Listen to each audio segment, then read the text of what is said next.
Bienvenidos, ¿cómo están? Esta semana se celebra la Semana Mundial del Agua.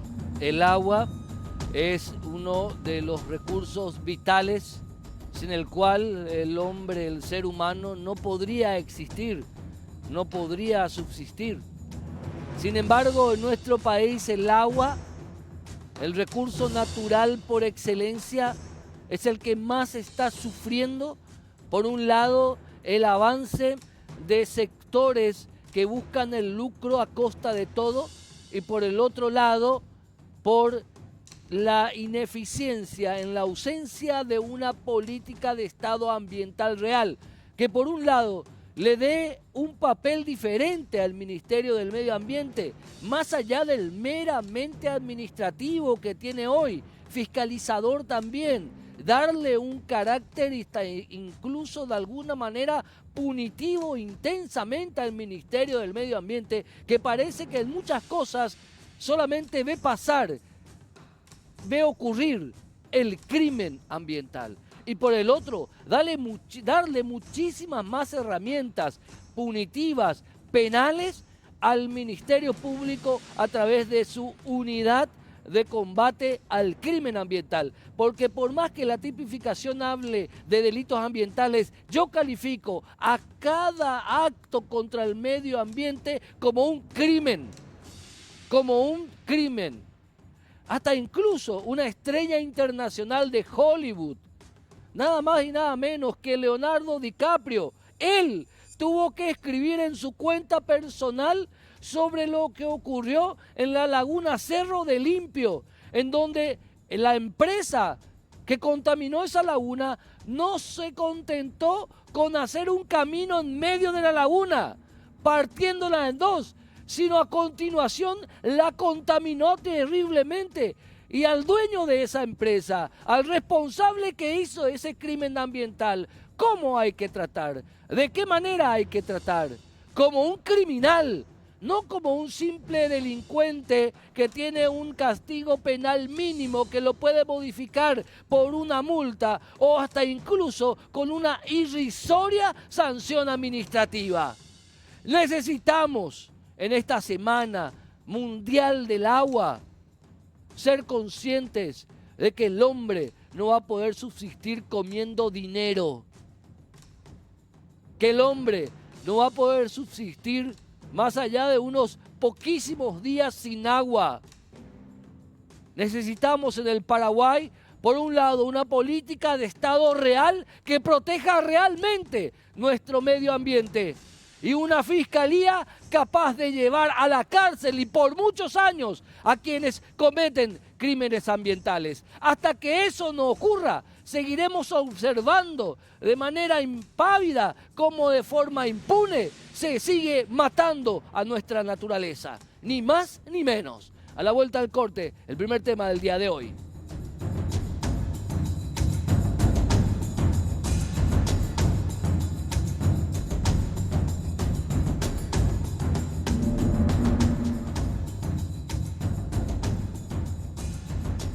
Hoy les vamos a contar dos historias terribles. Una tiene que ver justamente con la lucha de vecinos de un barrio de San Antonio contra un molino. Y de otro vamos a hablar de la historia de un papá que lucha por la identidad de su propia hija.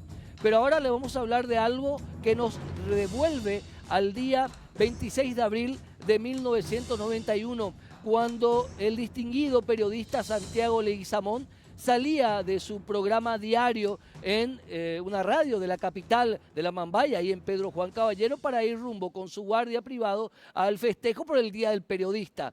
Pero sin embargo, unas balas asesinas acabaron con la vida de este valiente hombre, de este valiente periodista que incluso horas antes habló con el otro gran periodista, don Humberto Rubín, donde hablaba justamente de la situación que él estaba pasando, pero aún así seguía con sus constantes denuncias. ¿Qué pasó?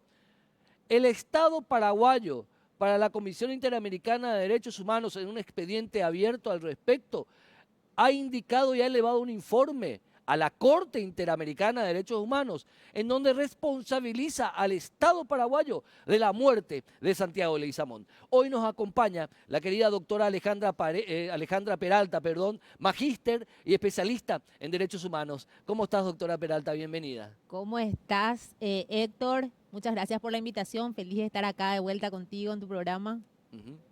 A ver, ¿cómo abordamos el tema de Santiago Leguizamón desde este informe de la Comisión Interamericana de Derechos Humanos, en donde justamente se habla en una manera privada todavía, no es público este informe, de lo que pasó con Santiago Leguizamón? Bueno, el caso Santiago Leguizamón ante el sistema interamericano, que tuvimos conocimiento por la publicación primero que hizo su hijo Dante Leguizamón en sus redes sociales, ¿verdad? Acerca de este informe final que da, informe de fondo se llama, el que elabora la Comisión Interamericana, en la cual realiza recomendaciones a Paraguay, Héctor, una serie de recomendaciones, 7 específicamente, ¿verdad? Y lo considera a Paraguay como responsable de la violación de varios derechos humanos, varios artículos que están en la Convención Americana de Derechos Humanos. Entonces, para que la gente un poquito entienda cuál es la implicancia de este informe, entonces, es bueno recordar que una vez que ingresa al sistema interamericano una petición, esta petición ingresa en el 2007. Imagínate, 13 años después llega el informe de fondo, que es la última etapa ante la comisión, ¿verdad? Porque anteriormente recayó el informe de admisibilidad y luego el informe de fondo. Una vez que recae el informe de fondo y donde se realizan las recomendaciones a los estados para que la cumplan, ¿verdad? El estado tiene un plazo de 3 meses para cumplirlo. Si no lo hace, entonces la comisión tiene la facultad de remitir el caso a la Corte Interamericana y ahí ya todos creo que conocemos cuál es el procedimiento que termina en una sentencia. Pero no estamos en esa fase ante la Corte, estamos recién en fase de la Comisión Interamericana y esta es una maravillosa oportunidad para el Estado para lucirse en el cumplimiento de estas recomendaciones, porque es una deuda histórica que tenemos con Santiago Leguizamón y sus familiares. Y también es una brillante oportunidad para sentar un precedente en cuanto a la protección del derecho de libertad de expresión, que si bien el informe señala la violación de otros derechos también, ¿verdad? Gran parte de las recomendaciones que hace la comisión tienen que ver con la protección de este derecho para los y las periodistas de Paraguay. Entonces es una maravillosa oportunidad para que el Estado se luzca y cumpla con esas 7 recomendaciones, algunas un poquito más complicadas que otras, como lo que tiene que ver con reanudar la investigación, ¿verdad? Porque tenemos que recordar que esto data de casi 30 años atrás, ¿verdad? Un proceso iniciado con el proceso anterior, el proceso inquisitivo, pero sin embargo existe la posibilidad de hacer un correcto análisis y de poder llegar a cumplir estas recomendaciones, que me gustaría hablarlas uno a uno, ¿verdad? Claro. Pero esta y así como vos decís, nos remonta a un hecho que ocurrió en el año 91, cuando Santiago Leguizamón se dirigía justamente a realizar un festejo por el Día del Periodista,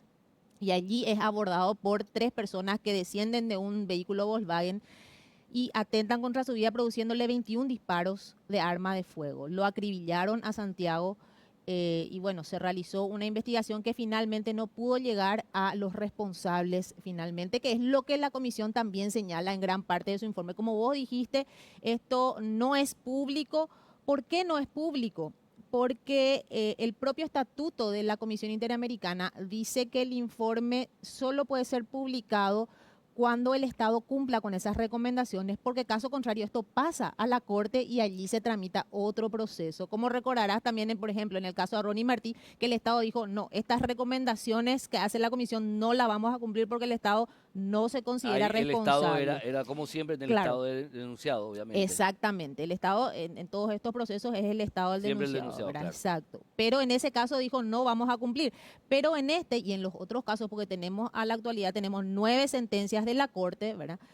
Es una ocasión maravillosa para cumplir con estas recomendaciones y evitar que el caso llegue a la Corte Interamericana y que recaiga una sentencia, porque evidentemente esto es lo que va a ocurrir, ¿verdad? Tenemos, ya por la experiencia sabemos que cuáles son los casos en los que directamente conviene allanarse y definitivamente reconocer la culpa, no porque vayamos a perder en la Corte, sino porque es una señal de grandeza por parte del Estado de reconocer la existencia de estos derechos y de decir, sí, estamos en un proceso de transformación y apostamos a garantizar y proteger el derecho de libertad de expresión, que incluye también la protección especial de los y las periodistas. Las recomendaciones, ni las recomendaciones son públicas, ¿verdad? No, ni las recomendaciones son públicas. Evidentemente, esto fue notificado al Estado vía Cancillería y a los familiares de la víctima. El ¿verdad? Estado tiene 3 meses a partir de la notificación. Así mismo, tiene para 3 decir meses. si voy a hacer o no voy a hacer. Exacto, incluso hay recomendaciones que ya las puede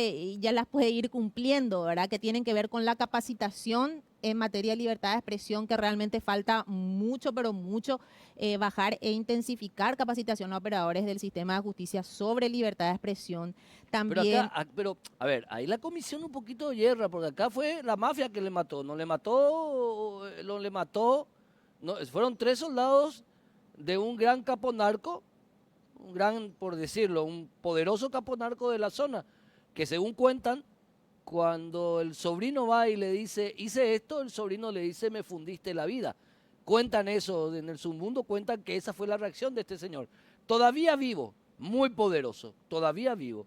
Y el sobrino es el que ordena esta ejecución de este valiente periodista. Entonces ahí, ¿a quién le vamos a formar? Entiendo lo que decís, la cuestión Héctor, un poco más sí, allá. entiendo perfectamente lo que decís. Y de hecho, esa fue una de las respuestas que dio el Estado cuando trató de defenderse en el informe admisibilidad, Sí. ¿verdad? Dijo inclusive que el hecho no fue cometido por ninguna autoridad pública, por ningún agente del Estado. Claro. Pero ¿qué pasa? El Estado no solamente es culpable cuando realiza violaciones de derechos humanos a través de sus operadores de justicia, sino cuando deja de realizar ciertas cuestiones que posibiliten impedir esas violaciones, ¿verdad? Y aquí estamos hablando de la protección de un derecho humano fundamental para la democracia, como es el derecho a la libertad de expresión. Porque ¿qué es lo que se busca acallando voces de periodistas? Lo que se busca es que cierta información no llegue a ser transmitida a una población, ¿verdad? O a un país o a un determinado sector, ¿verdad? Y esa información es generalmente importante o generalmente tiene que ver con personas, ya sea del gobierno o que de alguna manera les afecte. Entonces, cuando se trata de zonas fronterizas, casi siempre va a estar vinculada a una información que tenga que ver con el narcotráfico, que tenga que ver con el crimen organizado, es decir, con estas mafias que pueden o no tener algo que ver con el Estado, ¿verdad? Pero es el Estado el que tiene que propiciar el escenario como para que estos crímenes dejen de ocurrir. Por ejemplo, legislando acerca de crímenes contra la libertad de expresión. Si tenemos en nuestro código un hecho punible que tipifique crímenes contra la libertad de expresión, tal vez pueda desincentivar este tipo de ilícitos. O investigaciones eficaces, eso depende de instancias como el Ministerio Público, como el Poder Judicial, ¿verdad? Que lleguen hasta los culpables, que se sancione a los responsables, porque si no generamos un clima de impunidad que hace que puedan seguir ocurriendo estos crímenes contra periodistas que finalmente afectan a la sociedad toda, porque es la que queda sin recibir esa información. Entonces, estamos violando 2 derechos. Estamos violando el derecho de la persona de transmitir la información y el derecho nuestro colectivo de recibir esa información que no llega porque se silencia a periodistas. Ahora, en nuestro país, en estos ya cuántos años, 30 y...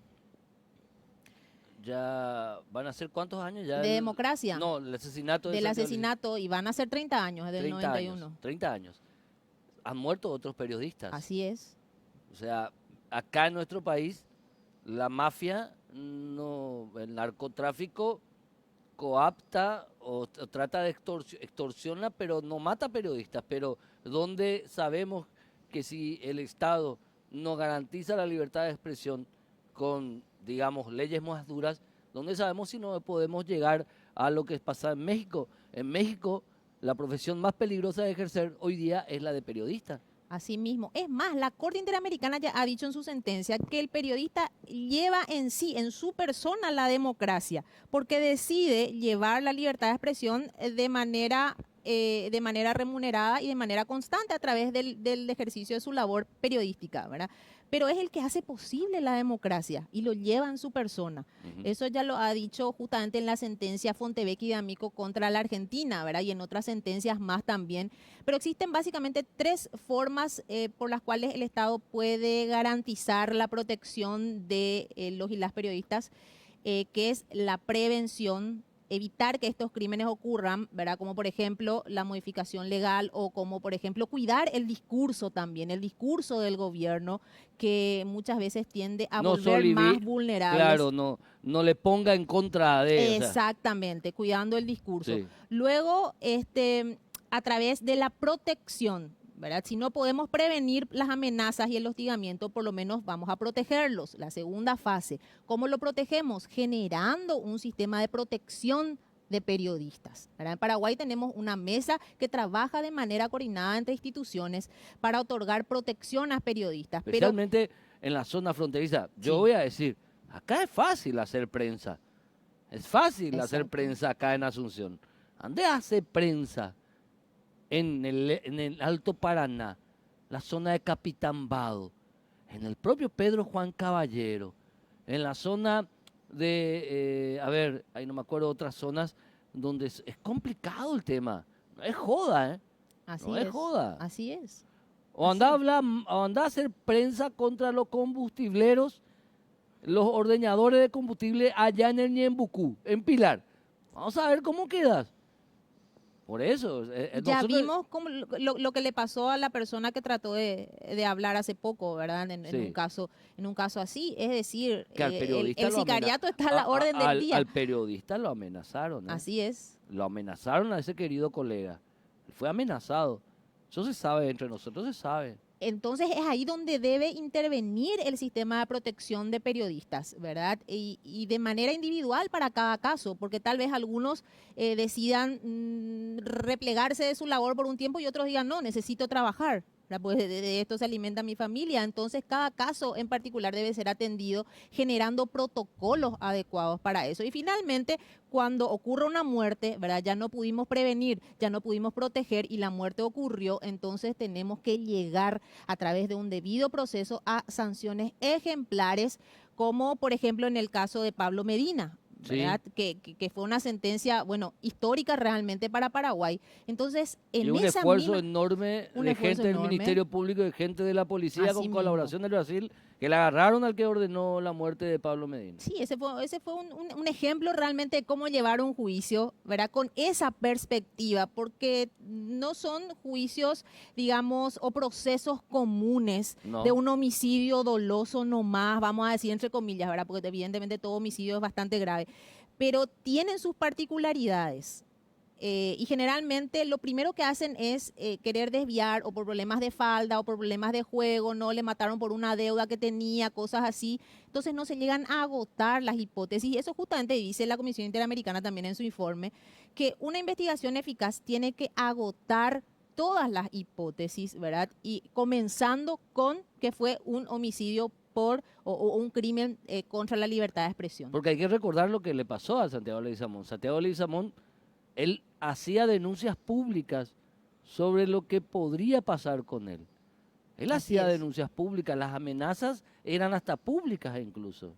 Sin embargo, lo dejaron sin guardia policial. Así mismo, meses antes justamente Creo de que que 4 meses antes lo así dejan sin mismo, guardia policial. así mismo. Y él tuvo que contratar un Tuvo guardia que privado así es, a quien también es muerto en ese ataque fatal. así es. Entonces, bueno, y ahora nos queda eso, nos queda cumplir esas recomendaciones. Te repito, es una maravillosa oportunidad, ¿verdad? De que el Estado se luzca con El esto. Estado no puede hacer públicas tampoco las recomendaciones. No puede hacer pública el Estado. Si los familiares desean hacerla pública, lo pueden hacer Los porque familiares sí.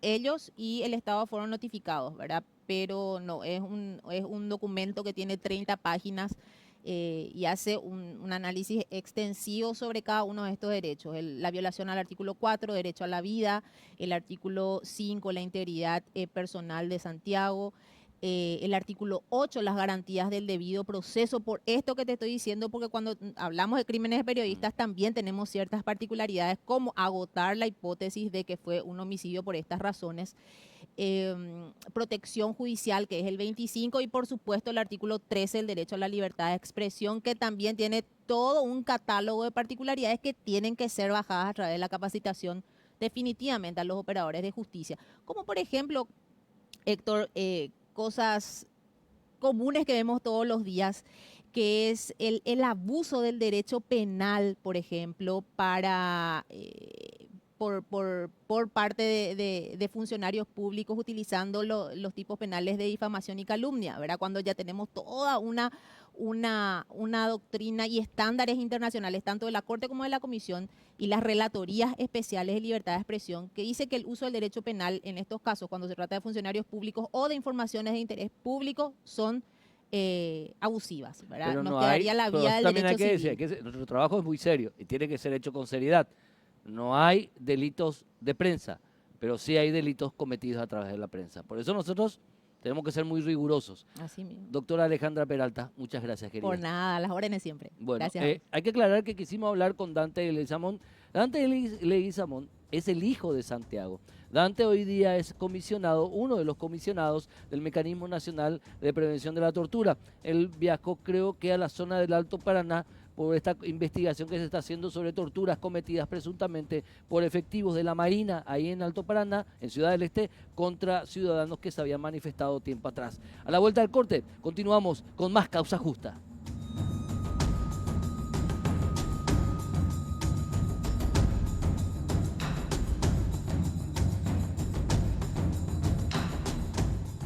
Quiero que nos ubiquemos en el barrio Antigua Imagen de San Antonio.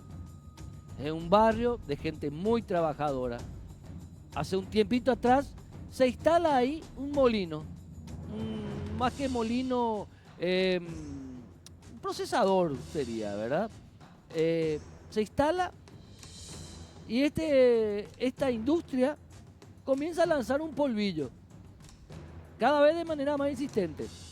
Los vecinos por las buenas recurren. Jamás los dueños de esta empresa hicieron nada para evitar la brutal contaminación que sufren estas familias, que están pegaditas ahí a esta industria. Hasta incluso niños, ancianos, hombres adultos, mujeres, han sufrido ya las consecuencias de esta reiterada contaminación.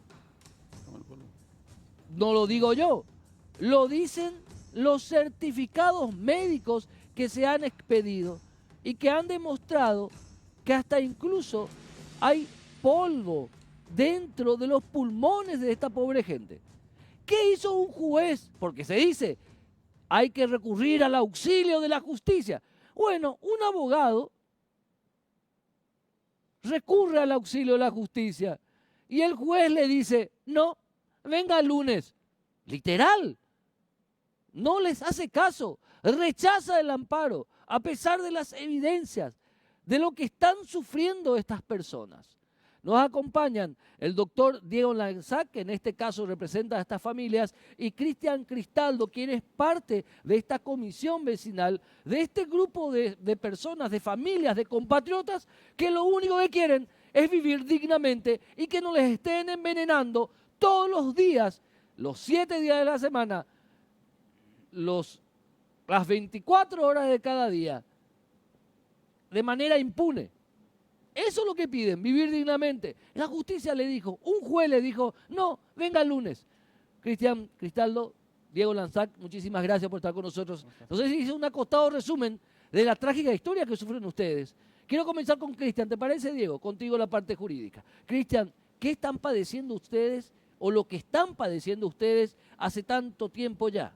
Ok. Buenas noches, Héctor, para vos y para tu audiencia.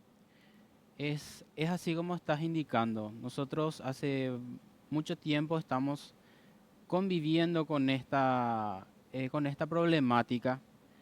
Se viene arrastrando hace muchos años atrás.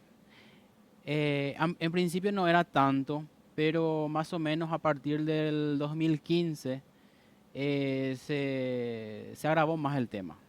Se agravó más porque se instalaron más silos detrás de Yo nuestras dije casas. molinos, una estructura de silos, son silos En realmente. realidad la empresa se dedica a almacenaje de granos, Sí, almacenaje y transporte de granos, porque también cuenta con un puerto donde las embarcaciones se nutren de de estas materias, ¿verdad?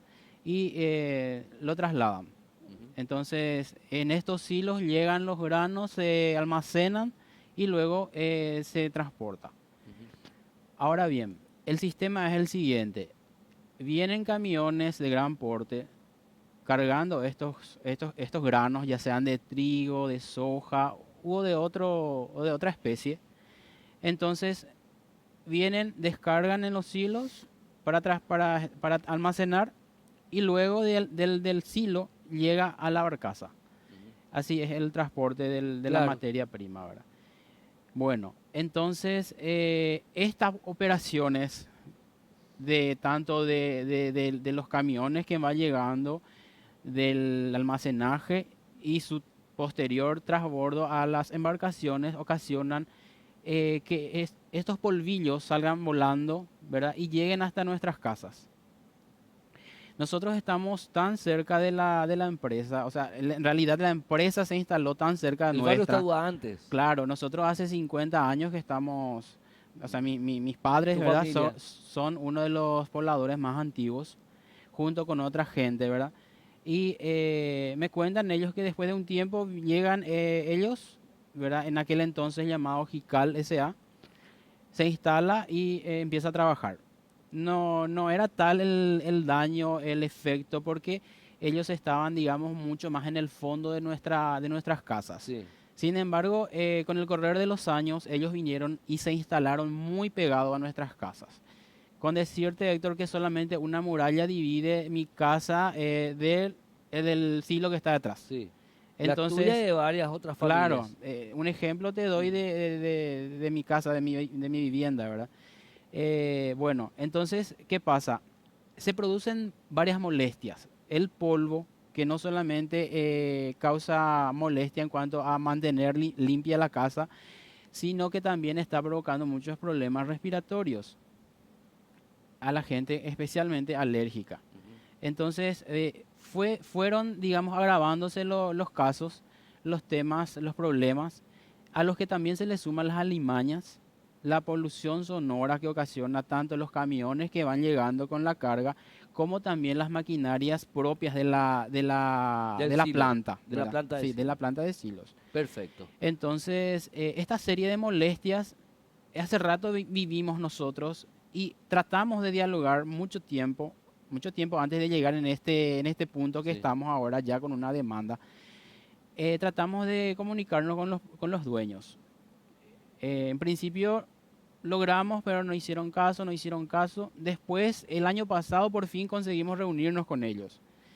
Pero todo terminó en promesas, en promesa, en promesa. Entonces la gente como que se cansó de esto y ya no quería más seguir viviendo en esas condiciones. Entonces decidimos recurrir a otras instancias. Recurrieron a esas instancias y el juez les dijo, vengan otro día. Doctor Diego Lanzac, ¿qué pasa en esta historia?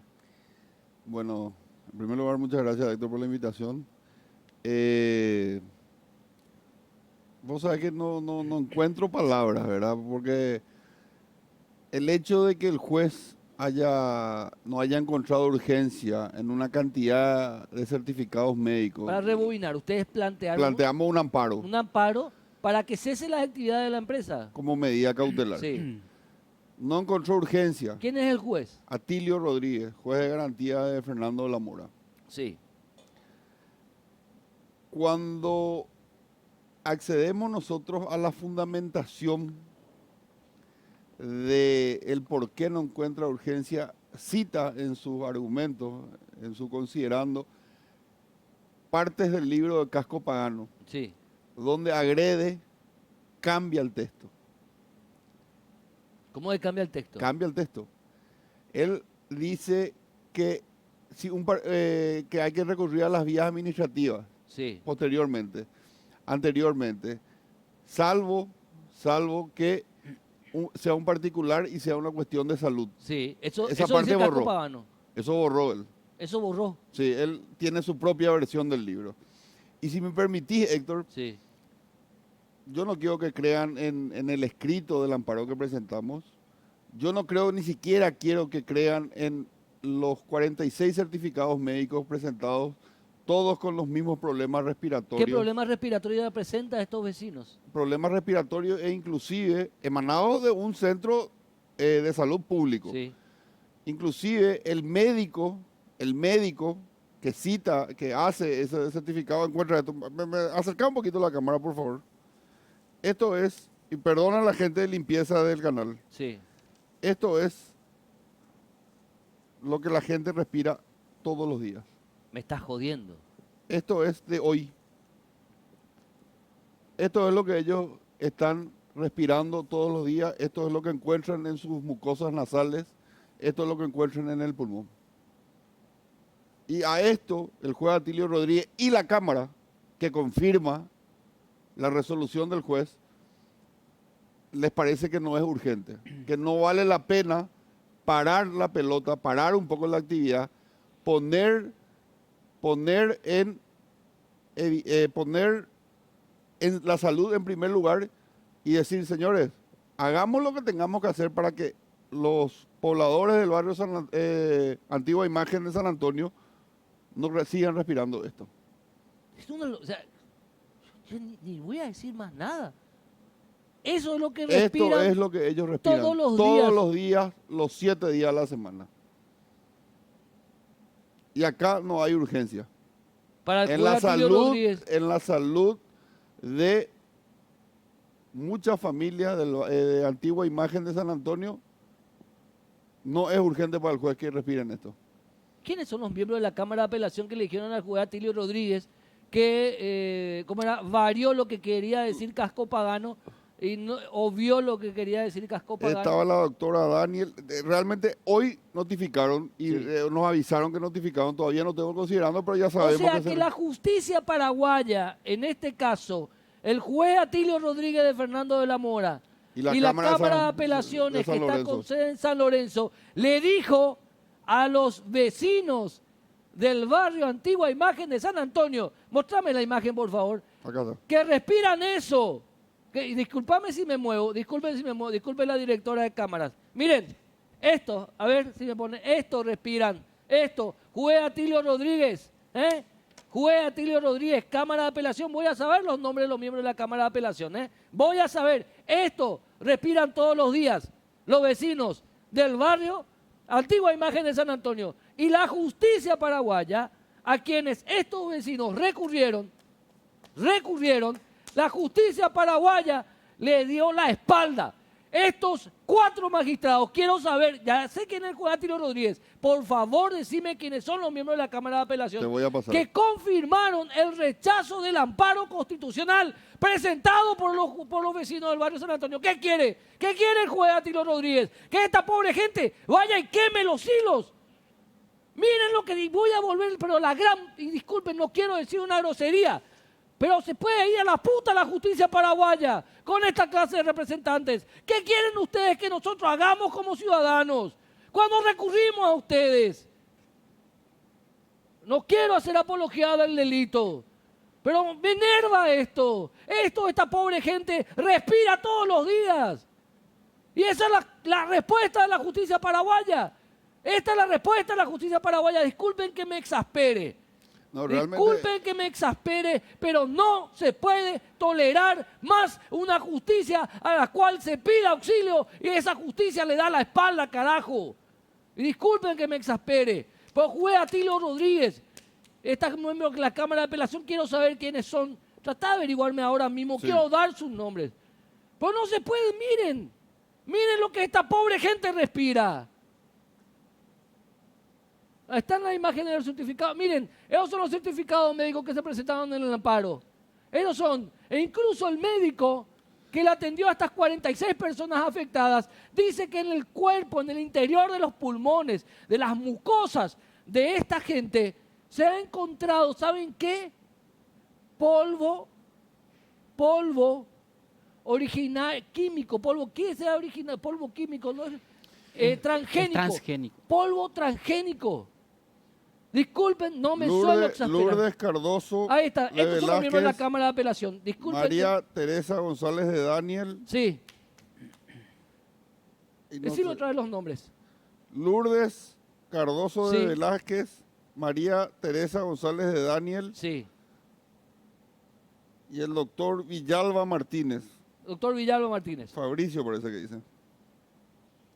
Decimos otra vez los nombres de los 4 magistrados a los cuales estos ciudadanos de este barrio de San Antonio le pidieron auxilio y estos 4 magistrados le dieron la espalda. Repetimos El los nombres otra doctor vez. Atilio Rodríguez, Sí. juez de garantía de Fernando Lamora, que Sí, fue el que rechaza in limine el amparo. sí, Cuando apelamos, le corre traslado a Sí. la empresa. Cuando él rechazó in limine, no Sí. formaban parte. Llega a la Cámara y en la Cámara está María Teresa de Daniel, el doctor Villalba Martínez Sí. y la doctora de Velázquez. sí. De Velázquez. Decimos otra vez los nombres. ¿Qué, ¿Saben qué? Lourdes Cardoso de Lourdes Velázquez, Cardoso, el doctor Villalba Martínez, Villalba Fabricio, Martínez, y María Teresa González de María Daniel. Teresa González de Daniel. Confirmaron el fallo. El rechazo del amparo. Nosotros promovido- evidentemente vamos a recurrir a la cuestión de fondo ya, la demanda por daños y perjuicios, y vamos a pedir al Consejo, al jurado de enjuiciamiento, que reciban los antecedentes, porque realmente nosotros estábamos muy seguros por la calidad de las pruebas que teníamos. Teníamos videos, teníamos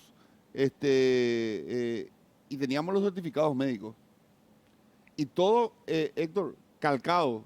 El mismo problema respiratorio, Los 46. los 36 mayores y los 10 menores. Son 46 personas. Bueno, Que no son la totalidad de los denunciantes, Sabrás vos que para presentar un amparo no tenés que tener ninguna denuncia pendiente Sí. en el mismo. sí. O sea que son muchos más. 46 son los que encontramos que no habían hecho denuncias anteriores. Son mucho más. Esta gente Esta- dispara hacia A todos ver, lados desesperado. ¿Dónde está el MADES? ¿Dónde está el MADES? ¿Dónde está el MADES? Fiscal del Medio Ambiente, el doctor Augusto Salas, excelente agente fiscal, fiscal general adjunto de la Unidad de Medio Ambiente del Ministerio Público. Te invito, doctor, a intervenir de oficio esto. MADES, ministro Ariel Oviedo. En este caso, tu obligación a vos, ministro del Medio Ambiente, te exige estar el día de mañana ahí con la gente del barrio Antigua Imagen de San Antonio. La justicia tiene que pensar en las víctimas, no en otros intereses. La vuelta al corte, otra historia que va a dar que hablar. Dale.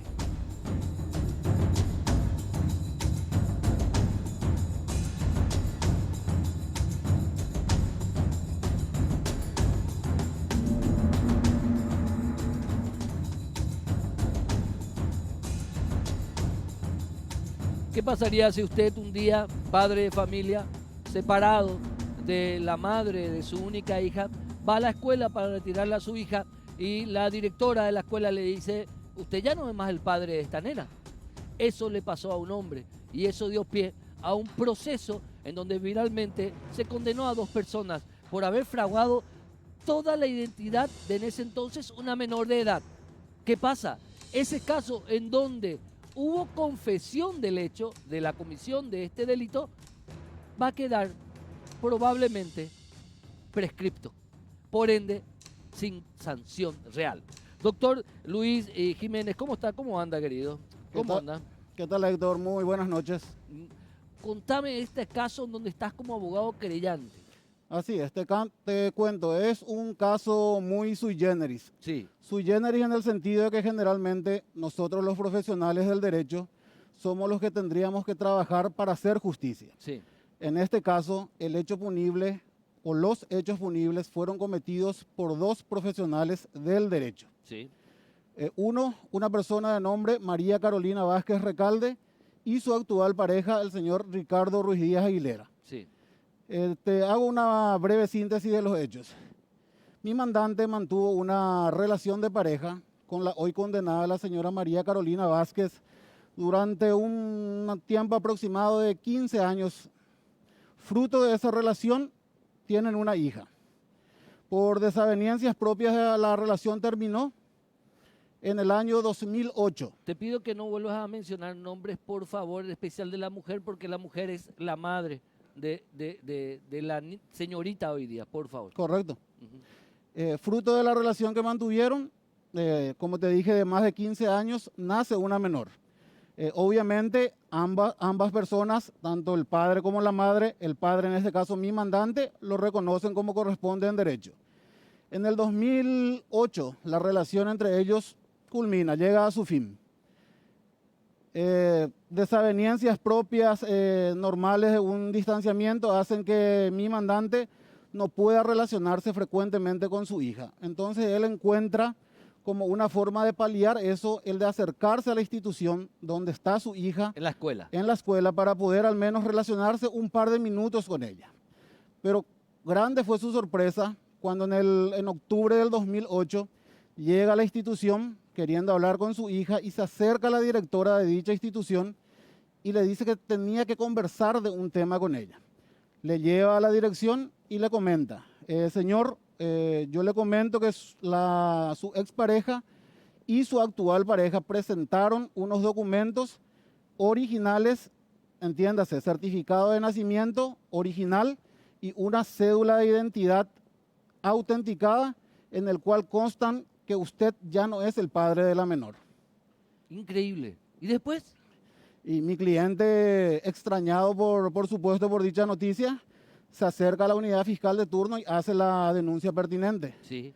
Durante la investigación preliminar, la unidad fiscal libra oficio a investigaciones, llegan los oficios, la respuesta a esos oficios por el cual se indica que efectivamente aquella menor, hija de mi mandante, poseía 2 prontuarios policiales Hasta eso. en esa fecha. Es decir, fue tanto a lo que llegaron que falsificaron un instrumento público como es un certificado de nacimiento Sí. para presentar a identificaciones y sacarle, clonar, te voy a decir, un nuevo prontuario y sacarle un nuevo número de cédula de identidad a la menor. Ah, porque es un nuevo número de cédula. Así es, no es que aquí se suprimió el anterior prontuario, se le creó un nuevo prontuario a la menor. Sí. Que te comento que para peor de los males, a la fecha ya adquirió la mayoría de edad.